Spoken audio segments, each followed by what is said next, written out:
Omutaka Nakop, Ota Big Music, ini Mulamu Remix, ne Dr. Remix. Mazaka banga mulamu ganswamira ku nsonda nga nebifa mu kisenge era mbiringiza mu kamoli nga buli ngamba konstyoza baba ojali naye leero nze maze kanti yenze yamwolekeddeko yagenze Dubai era wakumalawo myaka 2 n'agenda okukoma nga makage ngalabidde bulungi nga nawe kennyini nkufudde my sweet darling nga ne kano ka baby tukazizaako abalala babiri anti ebusoga bagamba muka mugandawo twala butwale ha kola tujje muna mulamu wange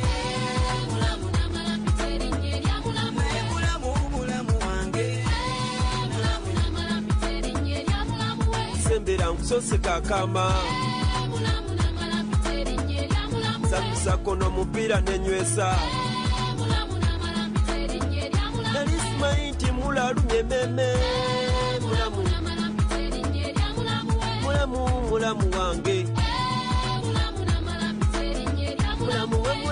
mulamu wange mulamu wange linnya ndidingana nga buliddwa ebyokukola reason being buli kyolina kinkolera hipsa akayindo nebyo ebiso byomola kuba obufaananyi mu kidaala twemola obwama ne fly kissing eno webiitiŋŋana b'emitima eminafu tubaleka ku ntaana emmamba tefattameno lava ewooma nga nnyama sijja kusuubiza lambogini oba zino zihama naye neeyama okuwa omukwano ogw'amazima gwe mulamu kabweddi kusuubiza obutakulumya ne bw'oluya jwisi w'amayinja njamu kuwa gwe balugo oluwombo lw'obutiko nja bikutusaako bye tukola tubikole sagala wabeerewo nakwejjusa after all nzijukira yenze yakusookako engeri gye nali omuto baba nakutwalako sonkonsereka apono onyinza obayitaabako mungumiikirizeeko enkoko ngenda zibatuusaako kyebba ekiba kya bbeeyo mugagga tasisemantula suubiza kulya nnyama nkoko na bibumba byokka tamanyi mbeewu y'emagobe yamma omufu amabugo tamanyi nti nkututte yaba akwerijjako jamukoona nako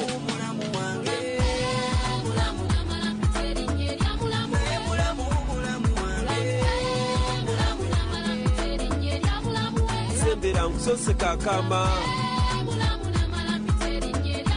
sapisa kono mupira nenywesa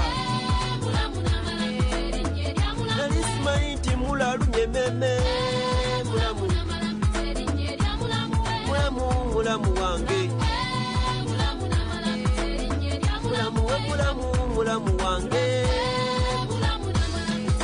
musajisi wanyana yagamba walinnya mu ttooke gamba nedda kulwange waninnya ku mutima nti tambula obizira osagala mutima gwange gw'olumya jabagidde wamalibwa alwanidde emperenge ne bwe ndifuuka kingi mumbere osigala gwe kwini mpulira kikatapira mategere kuwonyota muserigere olwo ne security enkuya nsolosi zinannumba nga yenna akunyiza omukwano simulumba olwo baba jali kimulume ng'okiwalata gwe bakubye engolo suubiza okuzimbira enji waggulu mu bbanga mukwasi kyali wange katonda nga ye bodegaadiwo olwo n'ebyogedde mu magombo ojja kuba obifuye mu ng'ombe anti olina ntalabikalabika nga sigwange etayirire mu lujjudde endayira n'ebba wange yafe emmere ku mukolo ngenda kukola nga sissa mukono otegekeyo omukolo anti alima natubbe nti juma mbayite nga basenga limma n'amakula atuyimbire ekimbewo tuggwemu empewo olwo abatuuze omukolo gwaffe baguyite makula mugempulidde mbwe bulaya alinayo omukyalo omulala nange kantwale gwe mukwano kaalaala olwo abakiwagira munkubire ku nduulu waalaala yenze Omutaka Nakop mulamu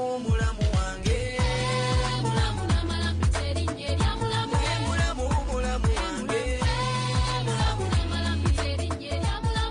sembera nkusose kakama Mulamu Remix by Nakop kutumiddeko nnyo ogamba otya Lydia Nakakande Muwonge Imam Rebecca Sophie ne Mile nga muli akukoti emakindye kunenyongezako Princess Claire Nambeja Princess Bat Esther ne Chloe Craig Sierra ngoli UK mwebali nnyo kulaba program Akasengejja wajidi njagala onkubireyo akayimba ka Mulamu by Percussion Discussion kankuonereko eddakiika emu tukemewo ne comment z'oluyimba olwo tovaawo.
nseka kama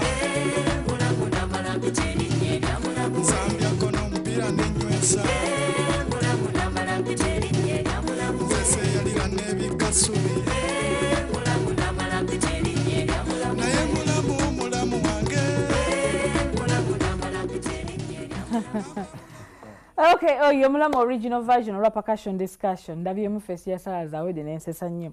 Okay, remix je twakubidde yabadde ajimba ye Omutaka Nakop wange. Joyitabula. Njagala tutandike okayimba kano aka percussion discussion ngakawomu okusinzira ku remix eri gye mpulidde. Basically wowuliriza remix eri bagezaako okuduplicatinga bino ebintu.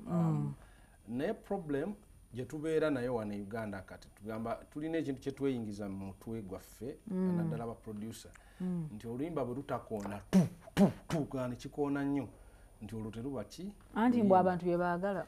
Ani abaani abalabe ebifulu. Lwaki tukyawuliriza ennyimba ezimaze emyaka 7 nga bwe balukuba Anti ababiwuliriza babeera bakadde nga bafala. Babalowooza nti nno bali bafala be bafala. Kubanga kugamba waliwo ekintu kati naawe kati gwoli mukadde batowulidde difference wakati wa luno ne luli. Anti buli muntu alina kyayagala. Kitegeeza otegeera nnyo. Kati problem olumba producer tukola mistake ne tuva mu ndowooza yaffe ey'obukugu bwaffe ne twagala kukola bintu okupleasinga abalala nenga tetukoze bintu ku pleasinga na ku respectinga music as in music. Ye problem je mpuliramu kuba remix musajja amanyi whatever he is doing. Naye ndowooza at one time basalawo obusazi mwaga kakati kino kye twatukola nga balowooza nti kye kirungi naye actually mixing teyali nnungi yalo. That's it. Yalo no remix lutandika bulungi nnyo then we rugira we rutene kakati ku speed ya wagulu njagala okumanya omuntu ono yafunye permission okuva wa tubadde tuwogeddeko ne Sewanyana nga tetunajja na kumpewo wano ngali very bitter yali yamunyivu. Yes naye bulijjo byenjogera abayimbi tebabiwulira banyooma bayimbi balina ddala mungi nga njogedde copyright. So olumu kaŋŋamba abayimbi kino nkyogera wano kumpewo olukusandwe wadde waliwo abaddamu eza Afrigo ne baddamu waliwo yadda mu lwa Mwami Matovu n'aluzannyiramu ne yekyangira muli ate nga bwaleeta n'ebifaananyi bya Mwami Matovu. Mwami Matovu asobolera ddala okutwala omwana oyo ne bwe bakati mu mbuga z'amateeka ne bwe twayogerako naye ng'omuzadde n'agamba nti kasita tukyogedde nti kye yakola kibi katusuubire nti bana alujja ku mpewo era yasaba balujje ku mpewo omwana yennyini alujje mu system. Which I think sometimes chiba kizibu nendozo bayagezaako. So you guys don't take people for granted. Tembatwala for granted nti basobola basuwinga basobola naye kati ono omwami yani ye Nakopi noonya omwami Sewanyana Haman owa percussion discussion kuba be bannannyini rightful owners of this song munoonye oyogere naye oba akusaba mwetondere oba kugamba kulujjayo ebisigadde bijja kuba byammwe but munoonye. Okay, kangende wa mukalazi. Yes, kakati problems agenda byesinga munene ya kulutta mu mixing nti omwana bwada kuba single instrument ne yasoose eno wadungu era ndise bulungi nnyo ngamba akati naye okuba the producer netamanyi music kikasi gwakola nebyo kali mufaako ne mukyankana nako naye nga singa babadde basigaze just yoka ndowooza nayimbira ku eyo ulimba nwadula mulembe nnyo okitegeera ene wawulira order na arrangement woboddamu baga kitimaya kudira mu luyimba taluwo era kangende waabate njagala ombuli emitawaana gyonna gyolina kuluyimba wano kubanga tewakyali kulanga kulala njadduumu njogedde ne Sewanyana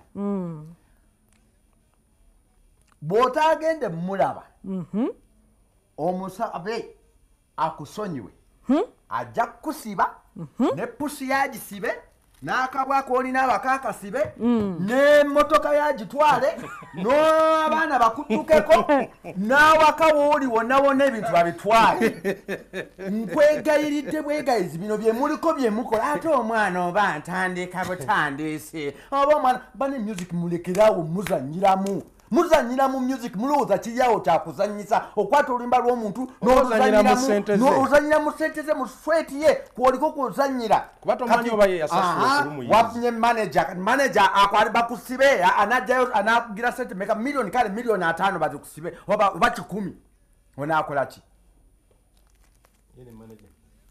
njani munyiiza Kakati njagala okumanya Max ziriwa eza Nakopi. Nakopi talina Max. Nakopi sijja kuwa Max wadde n'akamunaka eddagala. ndizimuwa nga bamaze okukkaanya ne nannyini Okay, oluyimba olwokutaano njagala okumanya if I have time for the 5th song. Wajidi nina time y'oluyimba olwokutaano? Sina time y'oluyimba lwakutaano. Okay, Mulamu remix by Omutaka Nakopi oluyimba lugenda kugenda mu kasero. Mama by Kian Banks olulyoke. Bana Uganda by Isa Yeah, Loli fine. Addeyo agenda agire gundi. Okay? Luno bannayuganda si lubi busobola okukubwa si lubi lwabakwetera video. Okay, fine. Katusoke tuwumulemu katono then tukomewo n'ennyimba ezigenda okuwumula. Tovaawo.